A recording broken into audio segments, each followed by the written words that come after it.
જુઓ તમે આમ આપી દો મારા ઘરેણા અને મારા પૈસા હમણાં ને હમણાં આપી દો, નહીતર શું? હા, નહીતર ભેગા કરીશ બધાને. એ લોકો તમને મેથી પાક આપશે. પોલીસને પણ બોલાવીશ. હું હમણાં ને હમણાં પોલીસને બોલાવીશ. હમણાં ને હમણાં આપો મારા ઘરેણા અને પૈસા. બોલ. માડી રે.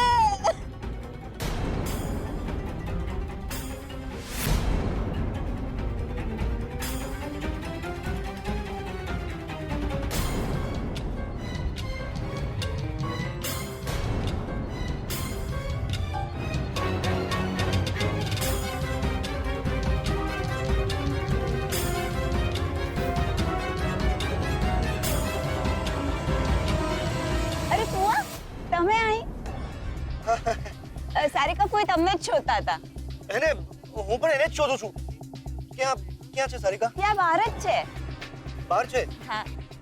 ઠીક છે, મળીએ પછી. ઓકે.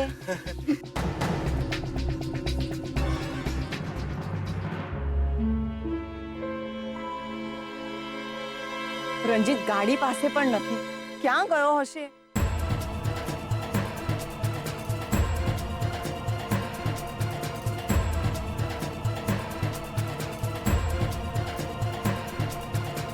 શું થયું? શું કામ આમ દોડતો દોડતો આવે છે? કોઈ લેનદાર પાછળ પડ્યું છે કે શું? હા, એવું જ કંઈક હતું. ચાલ ગાડીમાં બેસ ફટાફટ. અરે પણ તને કીધું ને ગાડીમાં બેસ. ચાલ.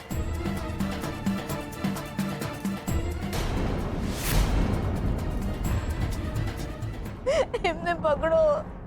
એ જ ભાઈ હતા. સ્વીટુ, શું થયું તને?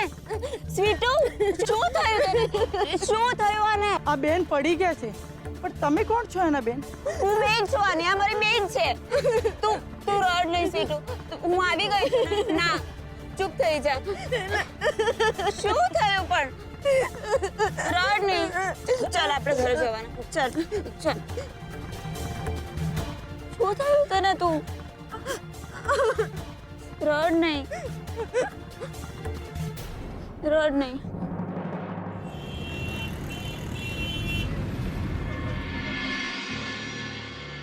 શ્રુતિબેન, હું સાચું કહું છું. આ એ જ માણસ હતો જેને મારા પૈસા અને ઘરેના બધું લૂંટી લીધું હતું. હા, મારા પર આમ હુમલો કર્યો તો, મારા માથે લાકડી મારી હતી. એમના જ કારણે હું હોસ્પિટલમાં હતી. તમને યાદ છે ને, આપણે પહેલી વાર ત્યાં મળ્યા હતા? એ જ માણસ આજે મને મંદિરમાં મળ્યો. એને કહ્યું કે મારા ઘરેણા તો આપી દો. પણ તું ચિંતા નહીં કર, હું એ બદમાશને છોડીશ નહીં. એને શોધીને પોલીસ પાસે લઈ જઈશ અને તારા રૂપિયા અને ઘરેણા પણ પાછા લાવીશું આપણે. ના શ્રુતિબેન, મને પૈસાની ચિંતા નથી. મને મારા ઘરેણાની ચિંતા છે. એ ઘરેણા તમને ખબર છે, મારા નાનીના છે, મારા હીરાબાના. એ ઘરેણા એમની નિશાની છે, એમના આશીર્વાદ છે. તમને ખબર છે, એ જ્યારે લગ્ન કરીને પહેલી વાર આવ્યા હતા ને, ત્યારે એ ઘરેણા પહેરીને આવ્યા હતા. આટલા બધા વર્ષો એમને ઘરેણા સાચવીને રાખ્યા હતા, માત્ર મારે માટે. બોલો, શું થયું? શું છે આ બધું? મમ્મા, પેલો બદમાશ જેણે લક્ષ્મીના ઘરેણા અને રૂપિયા ચોરી લીધા હતા ને, એને આજે પાછો મળી ગયો મંદિરમાં. લક્ષ્મી એને ઓળખી લીધો અને એણે જ્યારે રૂપિયા અને પૈસા પાછા માંગ્યા ને, તો એને ફરી હુમલો કર્યો. તો એટલે આ પાછી કેમ આવી ઘરે? આ પોલીસ કેસ છે. અરે પણ મમ્મા, Shruti, call the police. I said call the police.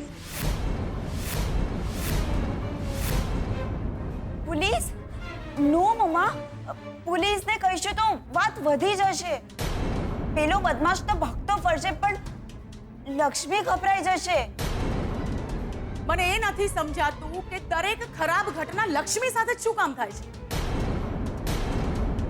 ઘર તો એને છોડવું પડ્યું, ગળામાં મંગળસૂત્ર છે, પણ પતિ છોડીને જતો રહ્યો છે. ગામનો કોઈ પણ ગુંડો બદમાશ એને જ લૂંટીને જાય છે. વારે વારે એની ઉપર જ હુમલા થાય છે. લક્ષ્મી, બધું જ તારી સાથે કેમ થાય છે? એટલે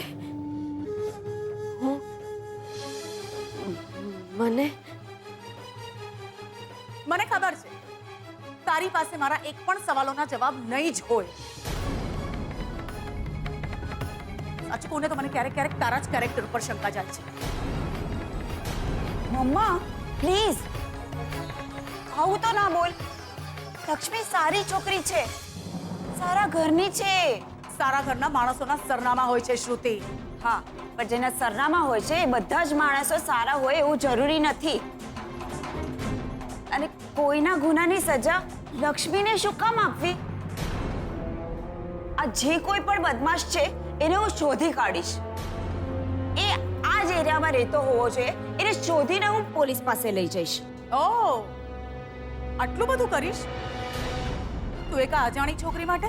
મમ્મા, એકવાર એક અજાણ્યો માણસ સ્વીટુની સાયકલને ટક્કર મારીને ભાગી ગયો હતો. એ માણસને આપણે આજ સુધી નથી શોધી શક્યા. ત્યારે હું નાની હતી.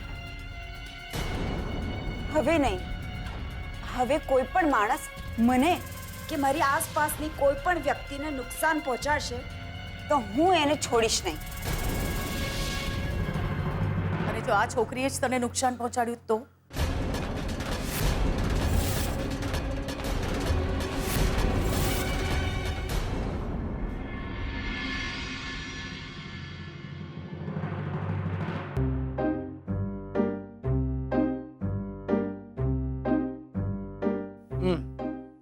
આ ગઈકાલનું છાપું છે. હે એવું છે? અને આ છેલ્લા પાનાવાળા મહેશભાઈ પરમ દિવસે જ ગુજરી ગયા હતા. હા, બાકી શું ચાલે છે રણજીત કુમાર? બસ સરસ ચાલે છે. આ સરસમાં શું ચાલે છે? જો ને, શોધન સાથે કામ તો ચાલુ જ છે. હા. બસ હવે પોતાનો એક બિઝનેસ શરૂ કરવો છે. ઇન્ટરનેશનલ કામ કરવું છે. ઇન્ડિયામાં મજા નથી હવે. મને તો ઘણી મજા આવી છે ઇન્ડિયામાં જીવવાની. ઓસ્ટ્રેલિયામાં એક કંપની સાથે વાત ચાલુ છે. જોઈએ, બધું બરાબર પાકું થઈ જશે તો હું ને સારિકા બંને જણા ત્યાં શિફ્ટ થઈ જશું. અરે વાહ, શું વાત છે, બહુ સારી વાત છે. મિસ્ટર રંજીત, ચોરી, લૂંટફાટ અને જીવલેણ હુમલાના આરોપસર હું તમારી ધરપકડ કરવા આવ્યો છું.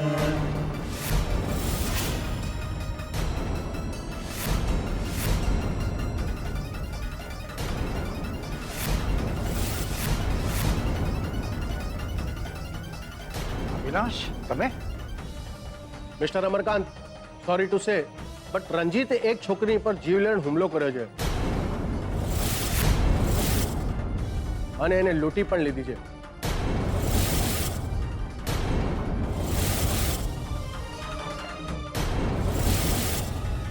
અમારી પાસે ફરિયાદ આવી છે. એ છોકરીએ જાતે પોતે આવીને પોલીસ કમ્પ્લેન કરી છે. મારી પાસે રંજીતનો અરેસ્ટ વોરંટ છે.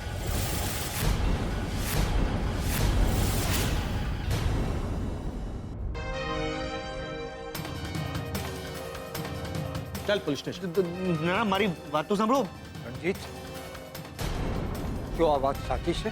ના, એટલે હું તમને રણજીત, મારી સામે જુઠ્ઠું ના બોલતો. હા, હું સાચે નિર્દોષ છું. મારી પાસે પૂરતા પુરાવા અને સાક્ષીઓ પણ છે. ચાલ પોલીસ સ્ટેશન. રણજીત કુમાર, જો આ વાત સાચી નીકળી તો હું અમરકાંત મહેતા તને આ ઘરમાં પગ નહીં મૂકવા દઉં. અને ખબરદાર, મારી દીકરી સારિકાનું નામ પણ લીધું છે. અમારા ઘર, બિઝનેસ, મિલકતમાંથી તારું નામ રદ બાતલ કરી નાખીશ. મને શરમ આવે છે કે તારા જેવા માણસને મેં મારી દીકરી આપી. ના, હું સાચું કહું છું. મેં એવું કંઈ જ નથી કર્યું. કાંઈ જ નથી કર્યું.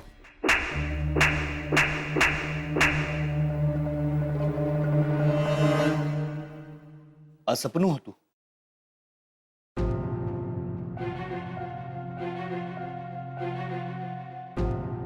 સારું થયું કે આ સપનું હતું. આવું કંઈક સાચું બને તો?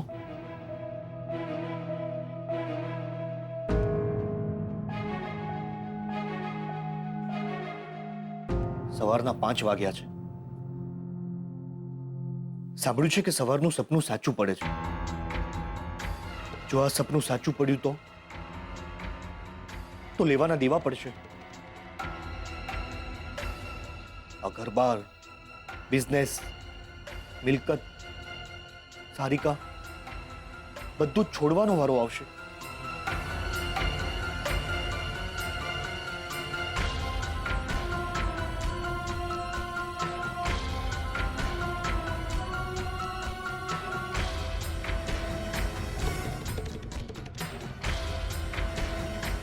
આજે તો બચી ગયો છું, પણ જો આ છોકરી ફરીથી મને જોઈ ગઈ તો આ છોકરી મને છોડશે નહીં. બચવું પડશે, આ છોકરીથી બચવું પડશે.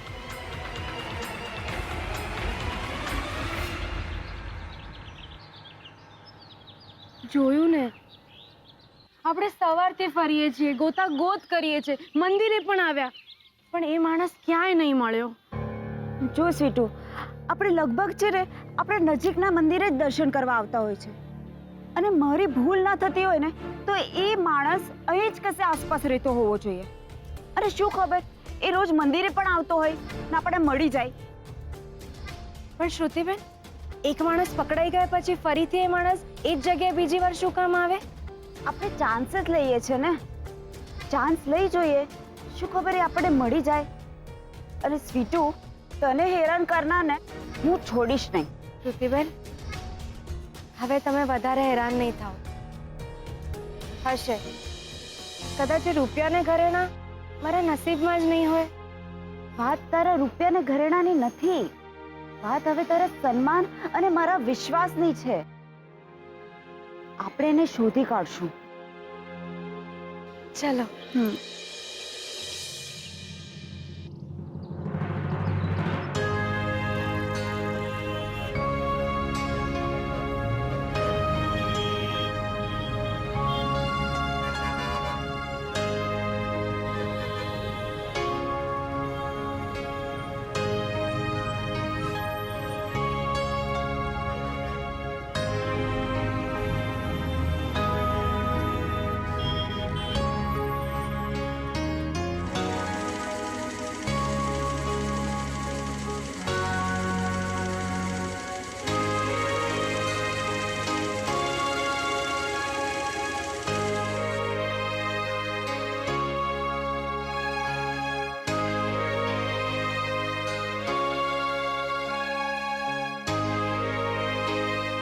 જો સ્વીટુ, આ છે ને ફેક્ટરી એરિયા છે.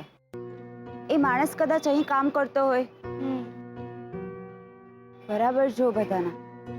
તને કોઈ દેખાય છે શંકાસ્પદ? ના. તું ઓળખી તો જઈશ ને એને. હવે તું એને ક્યારે નહીં ભૂલું શ્રુતિબેન. એક કામ કરીએ, તું અહીં જ ઊભી રહે, હું આજુબાજુ જોઈને આવું છું. તે કીધું એવો માણસ દેખાશે ને તો હું તને બોલાવું. ડરીશ નહીં, હું અહીંયા આસપાસ જ હોઈશ.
શ્રુતિબેન,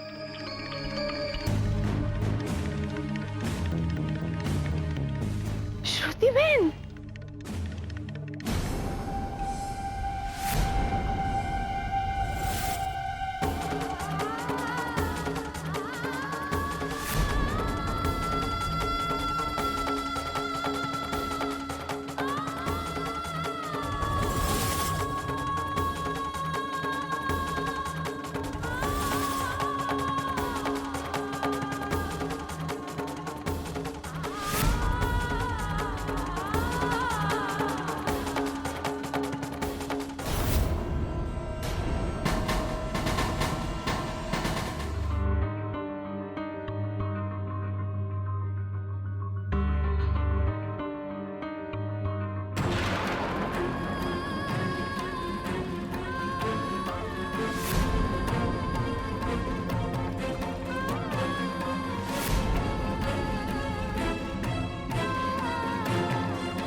શું થયું?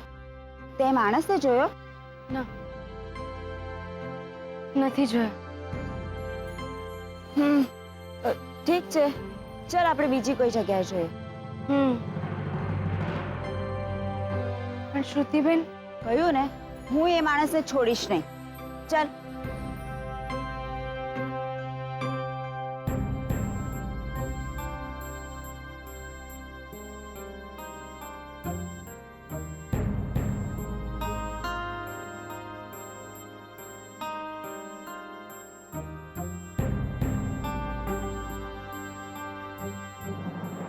હા હા ઠીક છે. હા આપણે આ વિશે કાલે શોધન સાથે વાત કરશું. હા કાલે એની સાથે મીટિંગ છે. હા 1 મિનિટ હું તમને ચેક કરીને કહું છું. હા મેં એમાઉન્ટ ચેક કરી લીધું છે. આપણે કાલે વાત કરી લઈએ. ઠીક છે? Okay okay okay bye.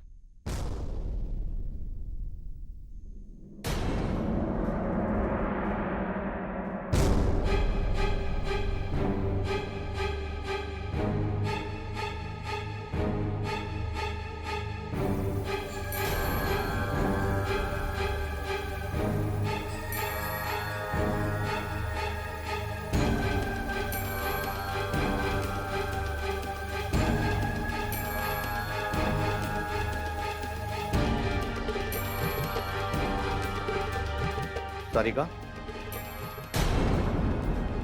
Ranjit આ ઘરેણા શું ઘરેણા શું?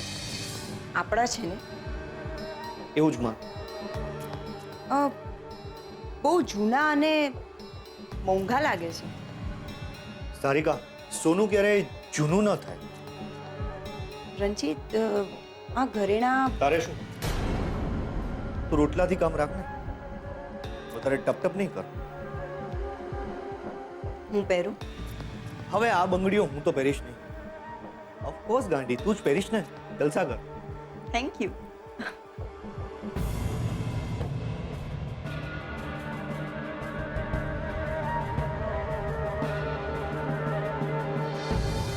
પહેરી લે. અત્યારે તો તું આ ઘરેણા પહેરી જ લે. આ જ ઘરેણા મારી સંકટ સમયની સાંકળ બનશે.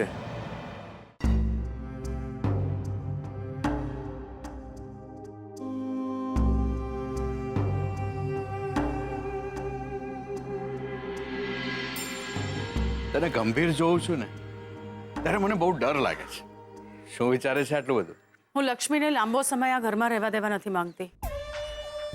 કૈલાશને જોયું એની સાથે રહીને શ્રુતિ પણ બદલાઈ ગઈ છે. કોણ છે આ છોકરી?